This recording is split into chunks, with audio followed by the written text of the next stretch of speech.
Hello students, I welcome you once again to this channel Prabhavi competition में सबका स्वागत करता हूं दोस्तों। आशा और उम्मीद करता हूं कि आप सभी बहुत अच्छे होंगे, तैयारी भी बहुत अच्छे से चल रही होगी। दोस्तों, आज जो हम टॉपिक डिस्कस करने वाले हैं वो मगध एम्पायर। मगध एम्पायर का उत्कर्ष जो है वो काफी इंपॉर्टेंट हो जाता है बिकॉज 16 महाजनपदा थे।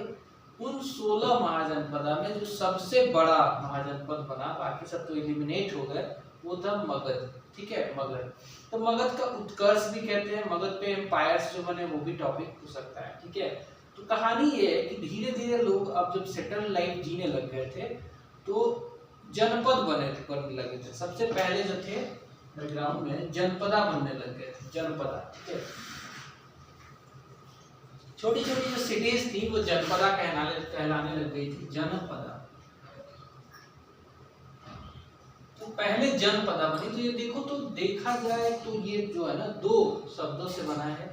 एक तो है जन, जन मतलब होता है ट्राइब, ठीक है, और पदा मतलब उनके कदम, पैर। ठीक है, फुटप्रिंट, फुट कह सकते हैं। तो जहां जहां लोगों के पैर पड़ने शुरू हुए, सिटी जैसी डेवलप होनी शुरू हुई, तो सबसे पहले जनपदा बने। वही जनपदा जब बड़े बड़े हो गए तो वो महाजनपदा बन गए।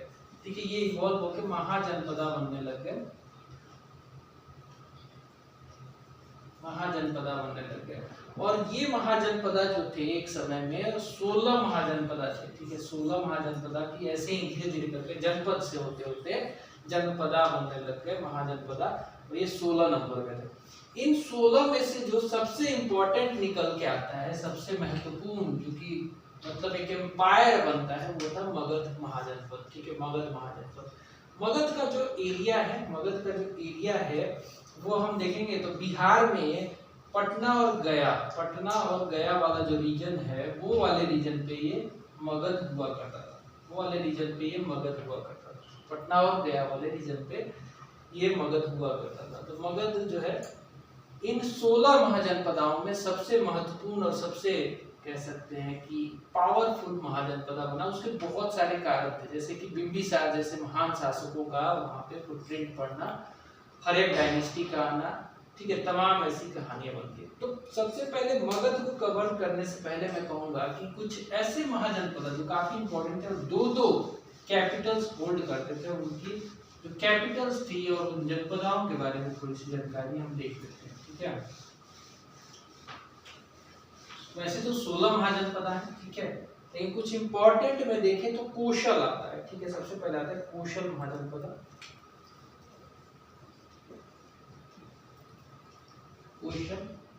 कौशल महाजनपदा की बात करें तो इसकी दो कैपिटल थी। एक कैपिटल थी श्रावस्ती, एक थी श्रावस्ती। ठीक है, दो कैपिटल थी, एक थी श्रावस्ती, एक थी श्रावस्ती इसकी कैपिटल। ठीक है, एंड जो श्रावस्ती थी वो नॉर्दर्न पार्ट की इसकी कैपिटल थी। कौशल काफी बड़ा महाजनपदा था, तो ये जो थी ये नॉर्दर्न पार्ट की थी, नॉर्दर्न की थी। और दूसरी जो कैपिटल थी इसकी वो थी साकेत। इसकी दूसरी जो कैपिटल थी वो थी साकेत। और ये साकेत जो है ये साउदर्न पार्ट की इसकी कैपिटल थी, साउदर्न पार्ट की। कौशल अगेन इंपॉर्टेंट। इसके अलावा कुछ और ऐसे महाजनपद जिनकी दो कैपिटल थी, तो दो कैपिटल वालों को स्पेशली बता रहा हूँ क्योंकि इनके कैपिटल जो है पूछ लेते हैं। ठीक है, तो अगली थी मल।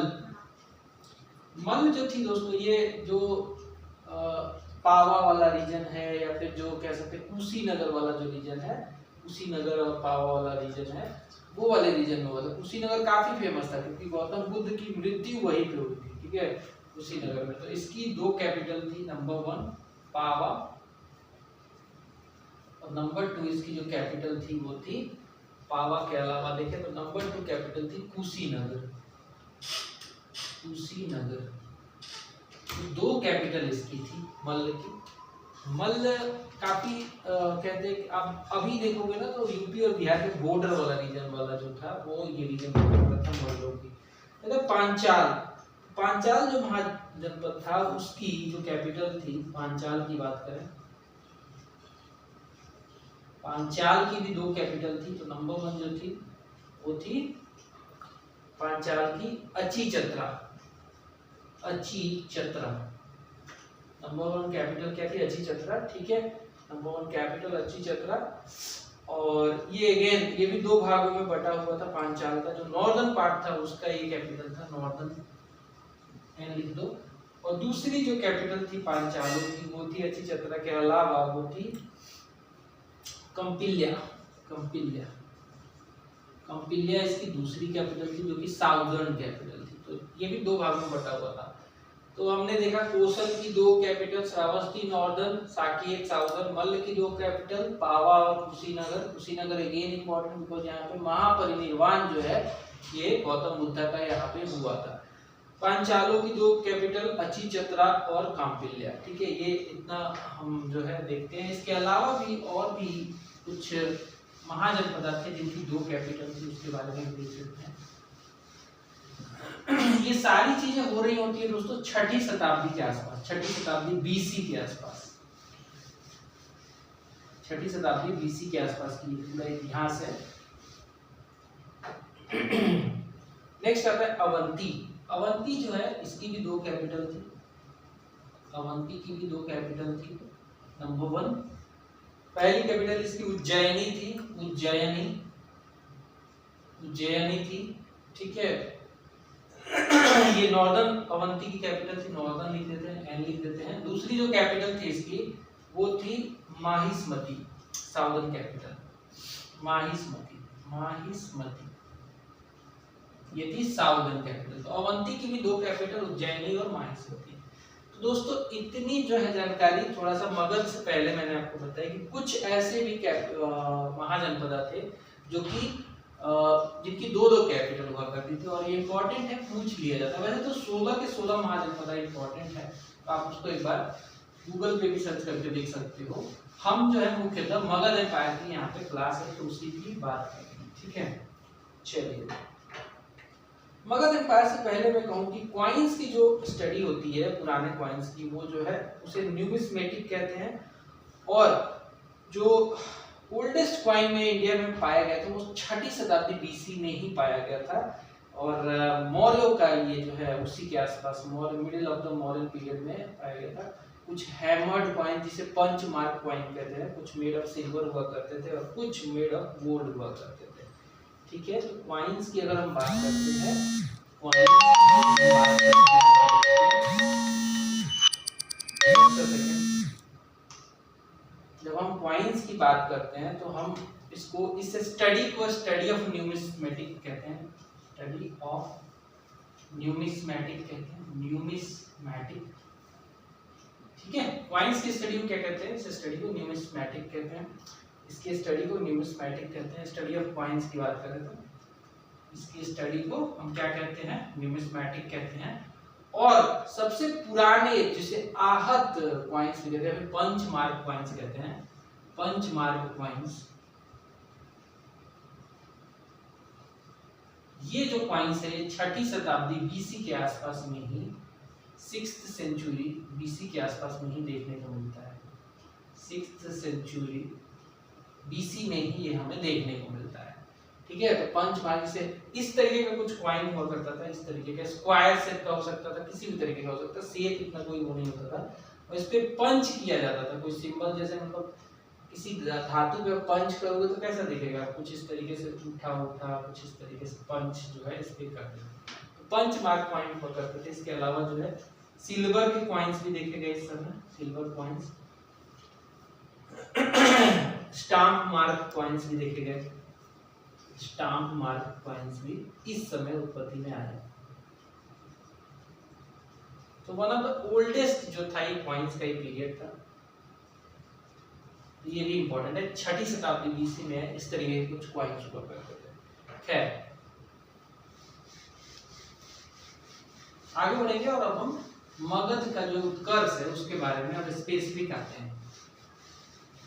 तो मगध का एक्चुअल फाउंडर जो माना जाता है इस एम्पायर का, इस मगध पे जो एम्पायर बना उसका एक्चुअल फाउंडर जो था वो हर एक डायनेस्टी का फाउंडर बिंबिसार माना जाता है। ठीक है, सो फाउंडर कह सकते हैं कि एक्चुअल फाउंडर ऑफ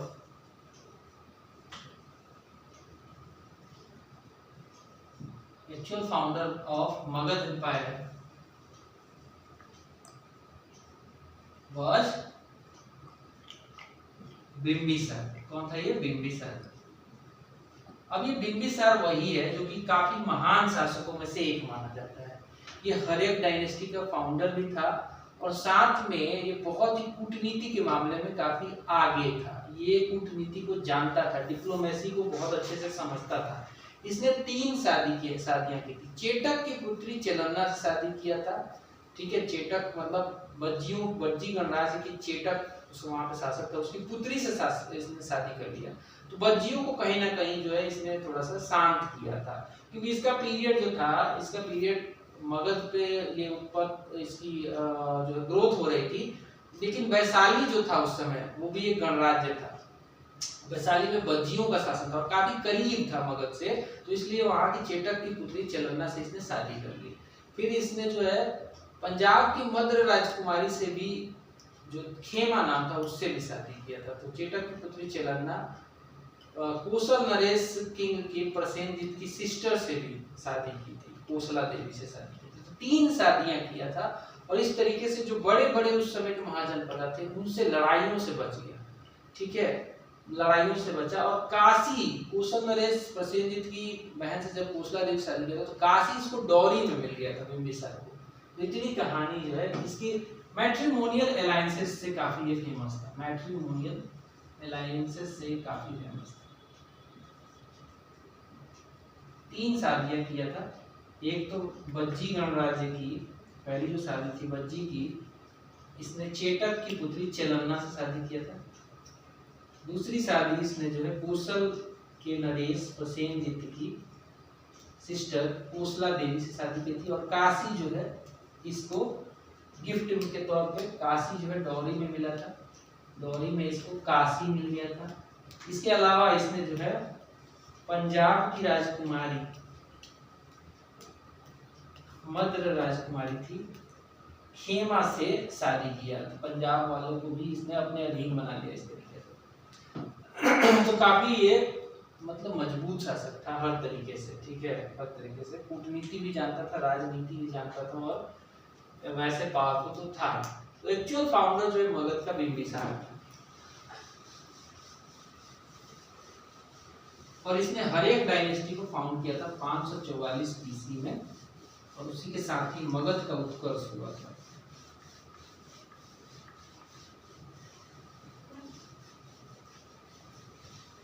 ठीक है। तो बिंबिसार एक महानतम शासकों में एक्चुअल फाउंडर भी कहा जाता है। इसने जो बिंबिसार ने जो है, मैंने जैसे कि बताया कि चेटक की पुत्री लिच्छवी गणराज्य की चेलन्ना से शादी किया। सेकेंड मैरिज महाकोसला देवी प्रसेनजीत की सिस्टर कोसल नरेश की मद्र प्रिंसेस खेमा से शादी किया। और इसने जो लड़ाई लड़ी, एक लड़ाई भी लड़ी इसने, क्योंकि देखो उस समय क्या था ना कि ये बिहार में ही ये शासन कर रहा था। और बिहार का मैप देखोगे तो कुछ इस प्रकार से आपको दिखता है, ठीक है। इस तरीके से दिखता है बिहार का मैप। तो बिहार के बीचों बीच एक नदी बहती है, गंगा नदी, और बिहार को ऑलमोस्ट कह सकते हैं अनइक्वल 2 भागों में बांटती है। ये वाला थोड़ा छोटा है, नीचे वाला बड़ा होता है। और यहाँ पे जो था ये मगध था, मगध जो कि पटना गया वाला रीजन था। और इधर था वैशाली, बज्जियों का शासन चलता था वैशाली पे। और इधर था अंग महाजनपदा। तो ये तीनों महाजनपदा बिहार में थे, आसपास थे। तो इसको तो इसने वैशाली को शादी करके चेटक की पुत्री चेलन्ना से शादी करके इसको साथ कर दिया बिंबिसार। हर्यक डायनेस्टी का ये फाउंडर था। हर्यक डायनेस्टी का फाउंडर था। 544 बीसी में इसने हर्यक डायनेस्टी को फाउंड किया था। मैं बिंबिसार की बात कर रहा हूँ, बिंबिसार यहाँ पे लिख देते हैं। और यहाँ पे शादी से इसको शांत कर दिया वैशाली को, चेटक की पुत्री चेलन्ना से शादी कर ली। लेकिन अंग जो था ये बार बार आंख दिखा रहा था इसको। ये बार बार यहाँ का आखिरी शासक ब्रह्मदेव जो था वो इसको बार बार धुतकार रहा था कि हम तुम्हें देख लेंगे। तो एक बार इससे रहा नहीं गया, मुझे देख लो, ठीक है चलो मिलते हैं वहीं पे। वहां पर पहुंचा, जबरदस्त लड़ाई हुई और अंग के शासक को हरा दिया। हराने के बाद मुदाब बटा उसको हत्या भी कर दिया उसको, ठीक है। तो ब्रह्मदेव का दत्त का जो है डिफीट किया, उसे एसिमिलेट भी कर दिया, मार भी दिया। तो ही वार में कहें तो अंग के साथ इसका वार होता है और इस वार में ये ब्रह्मदत्त को हराता है, डिफीट करता है और इसका डेथ भी हो जाता है, इसको मार भी देता है, ठीक है, ब्रह्मदेव को ये मार भी देता है, डिफीटेड एंड डाइड, ठीक है। कौन हराता है? तो बिंबिसार ऑफ कोर्स, ठीक है। तो ये कुछ सिचुएशन उस समय की रहती है। अब जो है आता है इसका बेटा आता है, son of Bimbisara sorry. Bimbisara की मृत्यु नहीं होती है, बिंबिसार की हत्या हो जाती है, ठीक है। ऐसा हमें जो है जैन स्रोतों से पता चलता है कि जो हर एक डायनेस्टी के जो शासक थे वो पितृहंता थे। देखिए बिंबिसार का बेटा था अजातशत्रु और अजातशत्रु का बेटा उदयन था। तो बिंबिसार जब थोड़ा सा एज हो जाता है तो अजातशत्रु एस्पायरेशन में आ जाता है। वो क्या सोचता है कि उस कहता भी है अपने पिताजी को कि पिताजी अब आप हट जाओ, ठीक है, अब हट जाओ, मुझे शासन करने दो। बिंबिसार हटता नहीं है, तो उसने अजातशत्रु ने उसकी हत्या कर दी। बिंबिसार की अपने ही बाप को मार देता है और गद्दी पे बैठता है अजातशत्रु।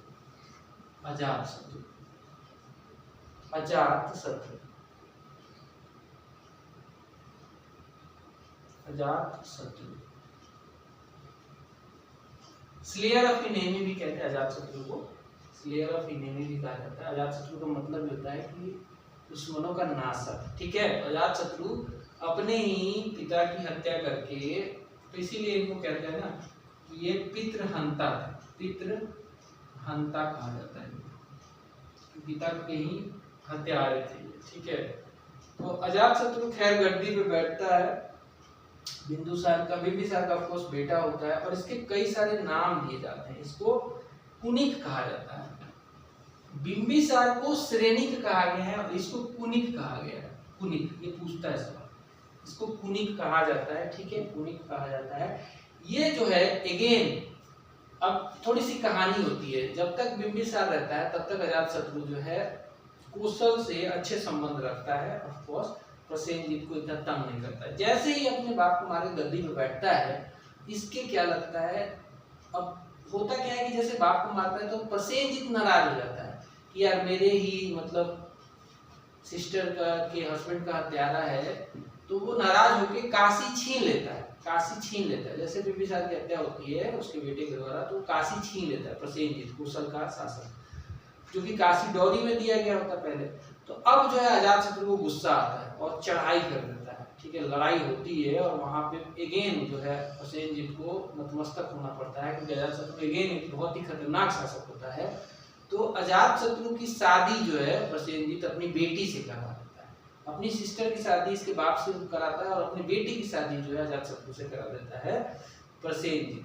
प्रसेनजीत की शादी, बेटी की शादी अजातशत्रु से होती है और जो है इसका मैरिज लिख देते हैं यहाँ पे, मैरिज होता है। वजीरा उसका नाम होता है, वजीरा, प्रसेनजीत की जो बेटी होती है वजीरा, डॉटर ऑफ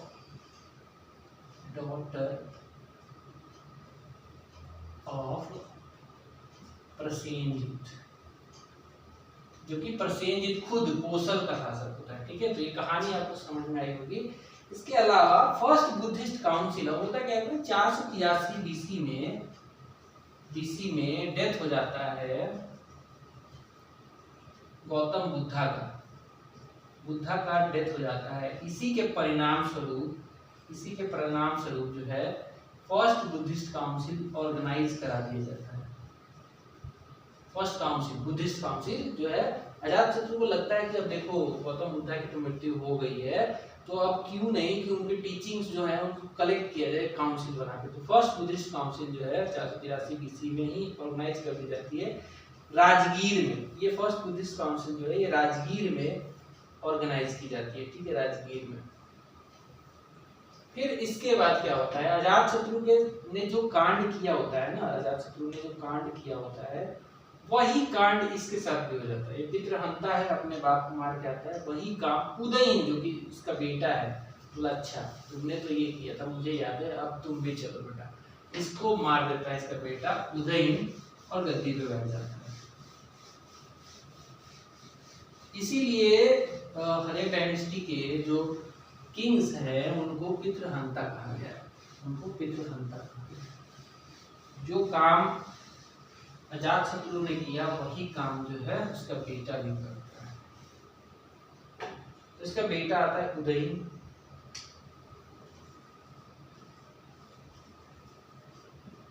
उदयन गद्दी पे बैठता है, ठीक है। उदयन गद्दी पे बैठता है, जो कि सन ऑफ अजातशत्रु होता है, उसको मार दिया जाता है। ये जो है उदयन पाटलिपुत्रा को कैपिटल बनाता है। पहले क्या है, मगध की कैपिटल जो है गिरिब्रिज या फिर राजगिरी हुआ करती थी, राजगीर कहते थे उसको। और अब जो है उदयन को जब इनकी लड़ाई होती है ना वज्जियों के साथ, मगध वालों की लड़ाई होती है वज्जियों के साथ, तो उनको लगता है कि पाटलिपुत्रा जो है, जिसे पाटिल ग्राम कहा जाता था उस समय, वो चूंकि सोन नदी और गंगा नदी के कन्फ्लुएंस पे बना होता था, तो एक नेचुरल बेड़ा बनता था कि भाई वहां पे पहुंचना बहुत मुश्किल था। तो उसको एज ए मिलिट्री गैरिशन की तरीके से ये लोग मगध वाले यूज करते थे। इसकी इंपॉर्टेंस को ये और समझा उदयन और इसको कैपिटल बना दिया मगध का। पाटलिपुत्रा को कैपिटल इसने बनाया। कहाँ का? मगध का। कैपिटल मगध का बना दिया इसने, ठीक है। पाटलिपुत्रा को इंपॉर्टेंस पता चला था क्योंकि सोन नदी और गंगा नदी के कन्फ्लुएंस पे पड़ता था और काफी इंपॉर्टेंट नेचुरल बेड़ा बनता था। इसके अलावा जो है इस्टेब्लिशमेंट भी जो है इसी का, पाटलिपुत्रा को बनाया, कैपिटल बनाया, सब कुछ इसी ने किया, उदयन ने। तो उदयन की खास बात यही थी कि भाई उसने जो है पाटलिपुत्रा को जो है कैपिटल बना दिया था। इस तरीके से जो है हर एक डायनेस्टी का इतने इम्पोर्टेंट शासक होते हैं और फिर जो है हर एक डायनेस्टी जो है खत्म हो जाती है, हर एक डायनेस्टी यहाँ पे खत्म हो जाती है।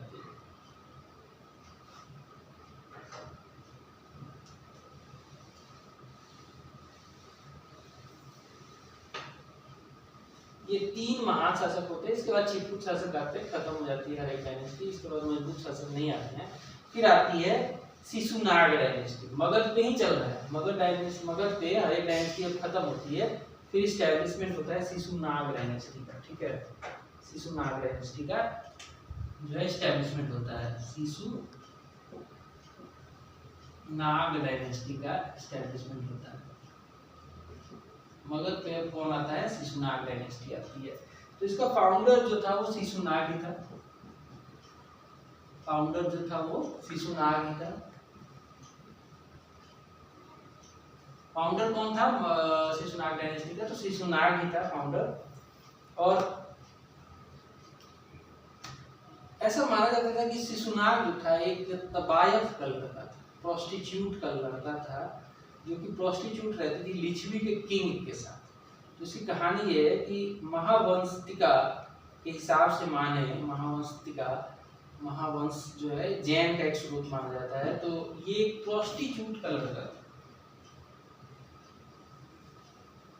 प्रोस्टिट्यूट का लड़का था, जो कि लिच्छवी के किंग के साथ रहती थी।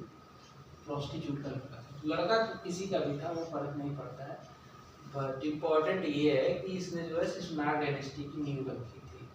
पुराणों के हिसाब से देखो, महावस्तिका के माने तो ये प्रोस्टिट्यूट का लड़का था, महावस्तिका के हिसाब से। लेकिन पुराणों के हिसाब से माने, पुराणों का जो सोर्स हमें पता चलता है, तो पुराणों के हिसाब से जो है इसको जो है क्षत्रिय माना जाता है, क्षत्रिय, ठीक है। इसको एक क्षत्रिय माना जाता है पुराणों के हिसाब से, ये क्षत्रिय था, पुराणों के हिसाब से ये क्षत्रिय माना जाता है, ठीक है। तो ये थोड़ा सा अलग अलग सोर्सेस के हिसाब से अलग अलग हो जाता है। पुराणों के हिसाब से क्षत्रिय था, लेकिन सन ऑफ प्रोस्टिट्यूट माना जाता है महावस्तिका के सोर्स की बात करें तो। इसने जो है सबसे बड़ा काम क्या किया कि देखो, जो काम अजातशत्रु नहीं कर पाया, जो काम उसका बेटा उदयन नहीं कर पाया, कि अवंती जो है, अवंती काफी खतरनाक स्टेट था, ठीक है। राजगीर के आसपास का ही एरिया, राजगीर से थोड़ा सा दूर था अवंती का वैसे। तो अवंती का खतरा हमेशा बना रहता था, क्योंकि अवंती के शासक जो थे वो हमेशा आंख दिखाते रहते थे मगध वालों की, हम चढ़ाई कर रहे हैं, और लड़ाइयाँ भी होती रहती थी। अजातशत्रु भी लड़ा था लेकिन जीत नहीं पाया था, पूरी तरीके से अवंती को कब्जे में नहीं कर पाया था। ये काम जो है शिशुनाग डायनेस्टी का है। शिशुनाग डायनेस्टी के शिशुनाग ने कारनामा कर दिखाया जब इसने अवंती को जो है अपने अधीन बना लिया। Victory over Avanti was important incident which occurred in Shishunaga dynasty. Avanti को इन्होंने जो मगध में मिलाया, ये वही अवंती है जिसकी डर से राजगीर में पूरा एक बेड़ा बनाया गया था, पूरा घेर दिया गया था, किलेबंदी की गई थी। वो आज भी उसके रिमेन्स हमें देखने को मिलते हैं जब आप राजगीर जाओगे तो शिशुनाग डायनेस्टी की सबसे बड़ी खासियत ये थी कि विक्ट्री प्राप्त हुई इनको जो है अवंती के ऊपर इनको विक्ट्री प्राप्त होती है। शिशुनाग डायनेस्टी की एक खास बात थी। ठीक है, इसके अलावा बात करें तो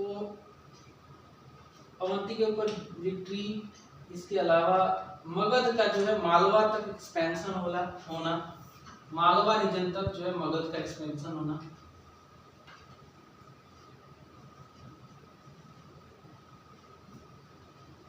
टिल मालवा तक जो है मगध का एक्सपेंशन होना। अब मालवा जैसे देखोगे ना तो भारत में मालवा कहाँ पड़ता था, एक बार देख लो मैप पे। अगर मैं रफली बना रहा हूँ, हंसना नहीं है, मैं रफली भारत का नक्शा बना रहा हूँ, तो मगध तो हम जानते हैं यहाँ पे था, बिहार वाले रीजन में, और मालवा पड़ता था यहाँ पे। तो यहाँ तक जो है एक्सपेंशन मगध के एम्पायर का होना जो है शिशुनाग डायनेस्टी के साथ पॉसिबल हुआ था। ठीक है, शिशुनाग डायनेस्टी के साथ हुआ था। इसके अलावा जो है एक्विजिशन ऑफ वत्स को भी मिलाया इसने। वत्स एक अगेन महाजनपद था, तो वत्स का एक्विजिशन होना मतलब वत्स को भी अपने मगध एम्पायर में मिला दिया गया। ठीक है, इसके अलावा वैशाली को जो है सेकंड कैपिटल बनाया गया। वैशाली का भी अंत हो जाता है और वैशाली को सेकंड कैपिटल बनाया गया। सेकंड कैपिटल शिशुनाग डायनेस्टी वालों ने बनाया, सेकंड कैपिटल वैशाली को बनाया, क्योंकि इनकी फर्स्ट कैपिटल जो थी वो गिरिव्रज थी। इन्होंने अगेन पाटलिपुत्रा को कैपिटल नहीं बनाया, इनकी जो कैपिटल थी वो गिरिव्रज जो कि राजगीर के आसपास ही पड़ता है। तो सेकंड कैपिटल इन्होंने वैशाली को बनाया। हमने देखा था कि जब हरेक डायनेस्टी में बिंबिसार था तो राजगीर ही कैपिटल था, जिसे गिरिव्रज कहा जाता था। जब अजातशत्रु आया तब भी कैपिटल वही था, लेकिन उदयन ने कैपिटल चेंज किया था। उदयन ने पाटलिपुत्र को कैपिटल बनाया था, लेकिन शिशुनाग डायनेस्टी के आने के बाद अगेन गिरिव्रज को फर्स्ट कैपिटल और वैशाली को सेकंड कैपिटल बनाया गया। मालवा तक एक्सपेंशन हो गया, वत्स को भी मिला लिया गया। वत्स एक बड़ा महाजनपद था उस समय। तो ये सब चीजें जो है ये होती हैं शिशुनाग डायनेस्टी में, शिशुनाग के समय में। इसके बाद इसका बेटा आता है कालासुर। शिशुनाग डायनेस्टी की बात करें तो शिशुनाग डायनेस्टी में इसके बाद बेटा आता है इसका कालासुर।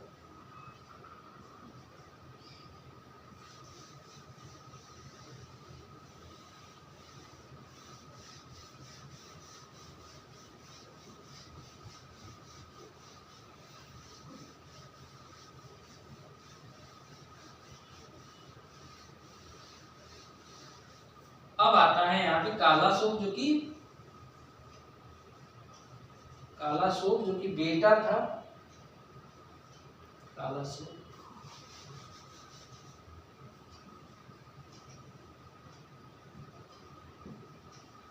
जो कि बेटा था शिशुनाग का बेटा था। इंपॉर्टेंट इसके समय ये हुआ कि सबसे बड़ा जो काम हुआ वो कि बौद्ध जो काउंसिल था, Buddhist council, second Buddhist council इसके समय ऑर्गेनाइज हुआ था। सेकेंड बुद्धिस्ट काउंसिल जो है इसके समय ऑर्गेनाइज हुआ था 383 बीसी में। 383 बीसी में सेकेंड बुद्धिस्ट काउंसिल इसके समय में ऑर्गेनाइज हुआ था। ठीक है, कालासुक के नेतृत्व में हुआ था, यही शासक था। इसके अलावा इसको काक वर्ण भी कहा जाता है पुराणों के हिसाब से। पुराणों के हिसाब से अगर देखें, पुराना का जो इसका नेम है वो है काक वर्ण इसको कहा जाता है, काक वर्ण। ठीक है, ये पूछता है सवाल जो कि इंपॉर्टेंट है। इसके अलावा इसने कैपिटल को अगेन शिफ्ट किया, कैपिटल को जो कि गिरिव्रज पहली कैपिटल और वैशाली दूसरी कैपिटल थी, तो कैपिटल शिफ्ट किया इसने पाटलिपुत्रा में इसने कैपिटल शिफ्ट कर दिया, कैपिटल को शिफ्ट किया पाटलिपुत्रा में। इसके अलावा कालासोक की देखे तो सेकेंड बुद्धिस्ट काउंसिल तो हुआ ही था 383 BC में। तो ये 3 इंसिडेंट जो है काला सबसे इम्पोर्टेंट है, जो कि पूछे जाते हैं एग्जाम में। यहीं पे खत्म हो जाता है शिशुनाग डायनेस्टी, फिर आता है नंद डायनेस्टी। इंपॉर्टेंट महापद्म नंद की नंद डायनेस्टी, जिसने सिकंदर जैसे महान शासकों को मतलब सोचने पे मजबूर कर दिया कि भाई फर्दर इधर आऊं कि नहीं, पे अटैक करूं कि नहीं, क्योंकि इनकी शासन जो थी बहुत मजबूत थी। खुद जो महापद्म नंद था, जो कि नंद डायनेस्टी का फाउंडर था, वो खुद एक महान शासक था, एकरट कहलाता था, सर्वक्षत्रंतका कहलाता था, यानी कि डिस्ट्रॉयर ऑफ ऑल क्षत्रिय। तो नंद डायनेस्टी में महापद्म नंद से लेकर धनानंद तक, धनानंद भी बहुत मजबूत शासक था लेकिन घमंडी था, इस वजह से दिक्कत हो गई है। तो नंद डायनेस्टी की बात करेंगे। शिशुनाग के बाद आती है नंद डायनेस्टी। अब ये जो नंद डायनेस्टी थी, नंद डायनेस्टी, इसका फाउंडर कौन था? फाउंडर था महापद्म नंद। महापद्म नंद इसका फाउंडर था, महापद्म नंद, जिसको एकरट भी कहा जाता है, एकरट भी कहा जाता है। इसी को इसी को जो है सर्व क्षत्रंतक कहा जाता है, क्षत्रंतक, यानी कि डिस्ट्रॉयर ऑफ ऑल क्षत्रिय। सर्व क्षत्रंतक भी कहा जाता है इसको, डिस्ट्रॉयर ऑफ ऑल क्षत्रिय। और इसको इनकारनेशन ऑफ सेकेंड परशुराम यानी कि भार्गव भी कहा जाता है, भार्गवा भी कहा जाता है, इसका ये सब नाम है।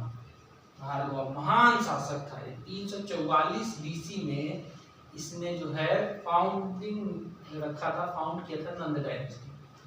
344 BC में फाउंड किया गया था महापद्म नंद के द्वारा, महापद्म नंद के द्वारा। ठीक है, सीक्वेंस समझ रहे हो ना? अरेब डायनेस्टी, शिशुनाग डायनेस्टी, नंद डायनेस्टी अब आ गई है। महापद्म नंद फाउंडर, इसको एकरट भी कहा जाता है, सर्व क्षत्रंतक भी कहा जाता है, यानी कि डिस्ट्रॉयर ऑफ ऑल क्षत्रिय। इसको इनकारनेशन ऑफ सेकंड परशुराम यानी कि भार्गव भी कहा जाता है। ठीक है, तो ये हो गया महापद्म नंद के बारे में।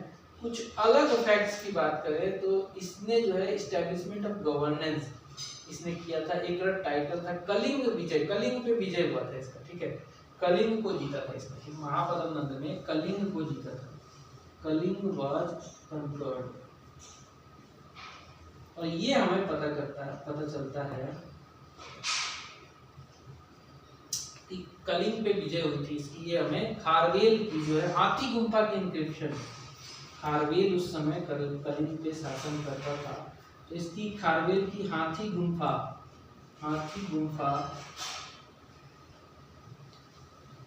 इंक्रिप्शन से हमें पता चलता है, इंक्रिप्शन से हमें पता चलता है, हाथी गुम्फा इंक्रिप्शन से हमें पता चलता है कि ये कलिंग भी जीता था, इसने कलिंग भी जीता था। ठीक है, इसका फ्रेंड जो था वो पाणिनि था। तो कहते हैं ना कि किसके समय के दौरान पाणिनि था, तो इसका फ्रेंड था पाणिनि। इसका फ्रेंड था पाणिनि, जो है बहुत बड़ा ग्रामेरियन था, ग्रामर का बहुत बड़ा ज्ञाता था पाणिनि। ठीक है, अष्टाध्यायी इसने लिखी थी, ग्रामर की जो बुक है पाणिनि, बहुत इंपॉर्टेंट। तो ये हो गया महापद्म नंद के बारे में। महापद्म नंद के बाद जो आता है आखिरी किंग आता है नंदों का, वो है धनानंद।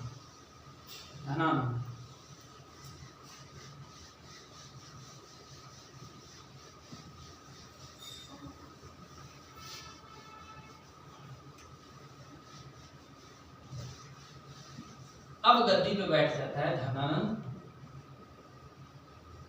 और धनानंद की बात ये है दोस्तों कि ये बहुत महान शासक था, ऐसा नहीं कि कोई कमजोर शासक था, बहुत महान शासक था, बहुत पावरफुल था। इस समय सेना काफी संगठित थी, इतनी संगठित थी कि जब अलेक्जेंडर जब इधर आ रहा था, इंडिया की तरफ आ रहा था, तो पोरस से लड़ाई हुई, पोरस को हरा दिया। पोरस काफी बहादुर था, अच्छे से लड़ा, तो उससे खुश होकर कि भाई तुम एक बहादुर शासक हो, उसके राजपाट को लौटा दिया। फिर वो सोचा कि फर्दर ईस्ट आते हैं, मतलब और इंडिया में और भी ईस्टर्न पोर्शन में आते हैं, जिधर मुगल वगैरह उसको हराएंगे। तो ये इसकी इच्छा थी सिकंदर की इच्छा थी, लेकिन उसकी सेना को ये डर था क्योंकि गुप्तचर उस समय हुआ करते थे। गुप्तचरों को ये पता चला कि इस समय जो गद्दी पे बैठा है नंद वंश का शासक महापद्म नंद, जो कि काफी महान शासक है, बहुत ज्यादा उसके पास ट्रीजर है, खजाना है, बहुत सारी सेना है। तो उसकी सेना के परखच्चे हो गए। सिकंदर की सेना जो है गिड़गिड़ाने लगी, भाई साहब अब नहीं जाएंगे, अब फर्दर अब हमसे नहीं होगा, आगे मत ले जाओ, आगे जाके नहीं लड़ेंगे। तो सेना का ही मनोबल डाउन हो जाए, तो सिकंदर को तो ऑफ कोर्स डाउन होना ही था, तो वो भी वापस चला गया। तो इतना महान शासक था, लेकिन ये क्या ना भोग विलास में डूबा हुआ था और जनता के बीच काफी इनफेमस था, जनता के बीच काफी इनफेमस था। इसी दौरान जो है चाणक्य पहुंचे इसके पास, ठीक है, चाणक्य पहुंचे और ये उस समय एक प्रोग्राम रखा था अपने दरबार में, नचवा रहा था नचनिया को। तो वो पहुंचे और बोले कि महापद्म तू ये क्या कर रहा है, तुझे पता है अलेक्जेंडर का आक्रमण होने वाला, तुम लोग संगठित हो जाओ, सारे राजा एक साथ मिलकर लड़ो उसके साथ। तो ये बोला कि अच्छा अब तू सिखाएगा, हैं तू इतना महान हो गया, भिखारी कहीं का। उसको बहुत जो है चाणक्य को बहुत कुछ उल्टा सीधा बोला। तो चाणक्य ने उसी समय अपनी शिखा खोल दी और बोला कि तब तक ये शिखा नहीं बंधेगी जब तक तेरे को मैं गद्दी से नहीं हटवा दूंगा। तो ये वही महापद्म नंद है, ठीक है। तो ये लास्ट किंग था, क्योंकि इसको हरा के ही जो है मौर्य वंश का संस्थापक चंद्रगुप्त मौर्य ने मगध पे अपनी मौर्य एम्पायर की नींव रखी थी। तो ये was the last king, last king था, नंद डायनेस्टी का लास्ट किंग था। इसको एग्रीमेज भी कहा जाता है, उग्रसेन भी कहा जाता है, इसका दूसरा नाम उग्रसेन भी है। ग्रीक सोर्स की माने तो इसको, ग्रीक सोर्स की माने तो इसको उग्रसेन भी कहा जाता है। अलेक्जेंडर का कंटेम्पोररी था, जैसा कि मैंने बताया, सिकंदर महान, अलेक्जेंडर जो कि मकदूनिया से आया था, इसका एक कंटेम्पोररी था, कंटेम्पोररी था, ठीक है। इसके अलावा नेम ऑफ चीफ आर्मी, इस समय जो आर्मी चीफ हुआ करता था इसका, उसका नाम था भद्रसल। इसके आर्मी चीफ का क्या नाम था, ये पूछ लेता एग्जाम में, तो इसका नाम था भद्रसल, भद्रसल इसका नाम था। इसके अलावा इसको चंद्रगुप्त मौर्य ने मार दिया।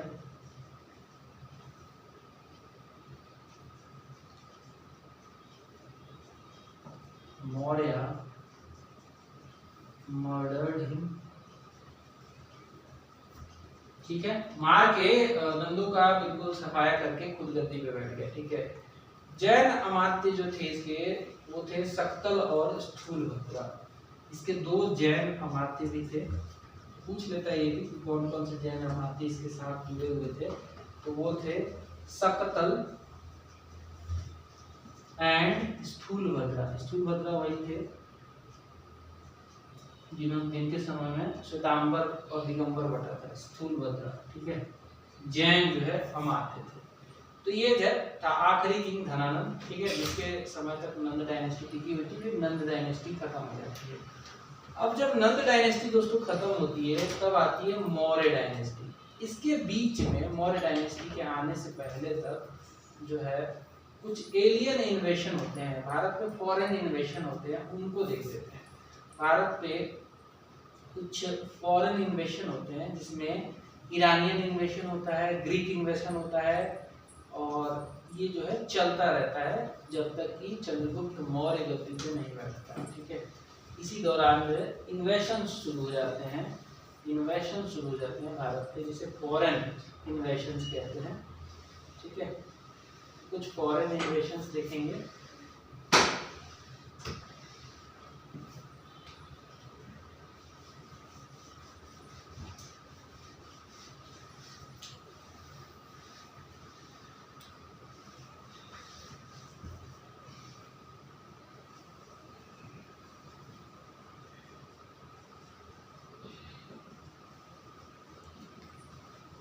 कुछ जो फॉरेन इन्वेशन होते हैं, सबसे पहला फॉरेन इन्वेशन में पर्शियन यानी कि ईरानियन इन्वेशन होता है, ईरानियन इन्वेशन होता है, जिसमें दारा नाम का जो एक व्यक्ति अटैक करता है भारत पे, दारा फर्स्ट। और दूसरा अटैक होता है ग्रीक वालों का, जैसे कि मैंने बताया था कि अलेक्जेंडर खुद भारत पहुंचता है। सबसे पहले भारत में पोरस से लड़ता है, पोरस से ये जीतता है अलेक्जेंडर। पोरस को हराने के बाद इसकी इच्छा जलती है कि फर्दर ईस्ट आते हैं और मगध पे भी कब्जा करते हैं, लेकिन इसकी सेना मना कर देती है।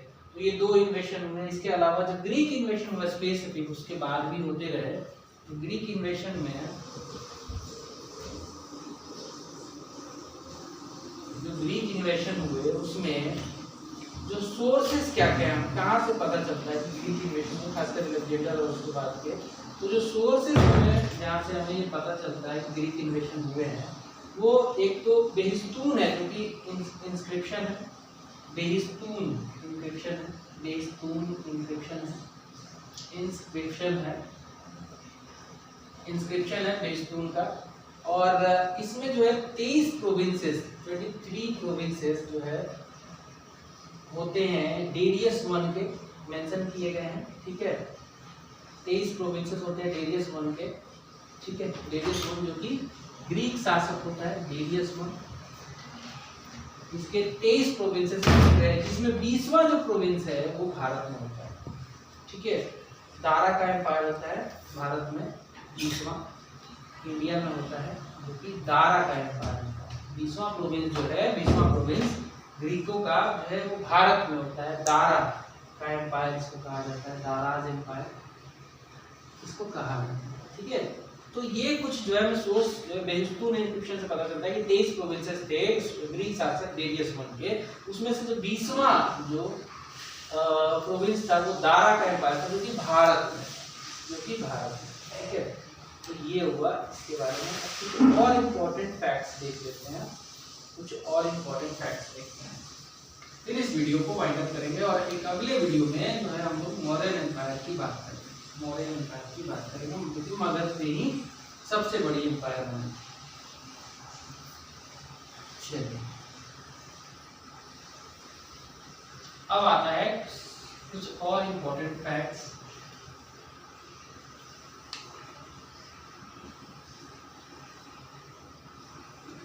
इसमें एक सवाल पूछता है कि नई स्क्रिप्ट का जो बर्थ हुआ ट्रेडिस में नॉर्थ वेस्टर्न इंडिया में पर्शियन कॉन्टेक्ट के साथ उसे क्या कहा गया। नॉर्थ वेस्ट इंडिया में एक स्क्रिप्ट का जन्म होता है, इसको बोला जाता है खरोष्टी स्क्रिप्ट। खरोष्टी स्क्रिप्ट इसको बोला जाता है। नॉर्थ वेस्ट इंडिया में खरोष्टी स्क्रिप्ट थी। जो बिहार और उसके आसपास वाला रीजन था भारत में, वहां पे ब्राह्मी स्क्रिप्ट थी, ठीक है। और अरमाइक भी थी जो कि उधर अपना फर्दर उधर नॉर्थ वेस्ट में चले जाओ, अरमाइक स्क्रिप्ट थी। खारोष्टी, अरमाइक, ब्राह्मी स्क्रिप्ट जैसे फेमस थी। तो नॉर्थ वेस्ट इंडिया में जो स्क्रिप्ट हुआ करती थी जो कि पर्शियन के से इन्फ्लुएंस थी, उस स्क्रिप्ट को बोलते थे खरोष्टी स्क्रिप्ट। फिजिशियन जो था अंतर जेरेसिक्स का वो था टेरियस। ये भी पूछ लेता है फिजिशियन मतलब जो डॉक्टर था, फिजिशियन किसका, फिजिशियन ऑफ अंतर जेरेसिक्स। ये इसका फिजिशियन जो था, इसका नाम क्या था, इसका नाम था टेरियस। इसका नाम था, ये भी पूछ लेता है एग्जाम में। फिर आता है मकदूनियन के किंग फिलिप द्वितीय का लड़का कौन था। मकदूनिया के शासक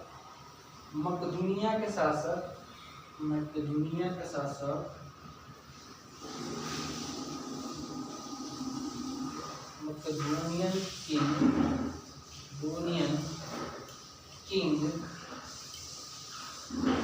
फिलिप द्वितीय का बेटा कौन था। ये बहुत फेमस, वही अलेक्जेंडर था। अलेक्जेंडर यानी कि सिकंदर, अलेक्जेंडर तृतीय बोलते हैं, या फिर इसी को भारत में सिकंदर भी कहा जाता है, जो कि भारत में भी अटैक किया था, ठीक है। दुनिया को जीतने चला था, जीत नहीं पाया, अलग बात है। भारत में आके इसका सब कुछ खत्म हो गया। पोरस को एक हाइडेस पीस की लड़ाई में हराया था अलेक्जेंडर ने। तो गाना भी है ना कि सिकंदर ने पोरस से की थी लड़ाई, तो मैं क्या करूं। तो वो लड़ाई बहुत फेमस है भारत के कॉन्टेक्स्ट के लिए, क्योंकि पोरस एक भारतीय शासक था और उसने नाको चने चबवा दिए थे अलेक्जेंडर की सेना की। अलेक्जेंडर इतना खौफ में आ गया था कि मैं तो हार ही जाऊंगा, ऐसा लग रहा था उसको, लेकिन लास्ट में जीता अलेक्जेंडर, तो अलेक्जेंडर ही था। तो ये लड़ाई जो थी जिसे हम अलेक्जेंडर और पोरस की लड़ाई कहते हैं, अलेक्जेंडर और पोरस के बीच में पोरस के बीच में जो लड़ाई हुई थी, ये लड़ाई किस नदी के किनारे हुई थी? तो ये हाइडेस्पीस नदी कहा जाता है और इसी नदी का नाम झेलम है। तो झेलम के किनारे भारत में इसकी लड़ाई हुई थी और इसको ग्रीक में जो है हाइडेस्पीस कहा जाता है। तो बैटल ऑफ हाइडेस्पीस इसको जाना जाता है, बैटल ऑफ हाइडेस्पीस के नाम से भी जाना जाता है। ठीक है, हाइडेस्पीस के भी नाम से जाना जाता है। तो इतना फैक्ट हो गया, कुछ इंपॉर्टेंट फैक्ट था जो कि इस टॉपिक से रिलेटेड था।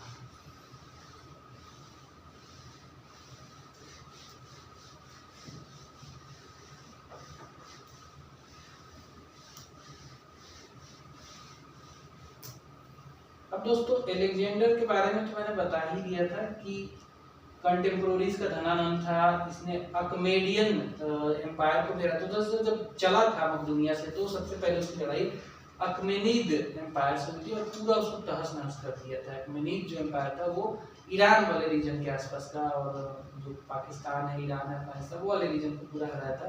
और इसने एलेक्जेंड्री जो है सिटी बनाई थी, एलेक्जेंड्री बुशेफेलस सिटी कहा जाता है इसको। और इसका डेथ 323 बीसी में जब ये वापस लौट रहा था, भारत से वापस जा रहा था, तो बेबीलोनिया में घोड़े से गिर के इसकी मृत्यु हो गई थी।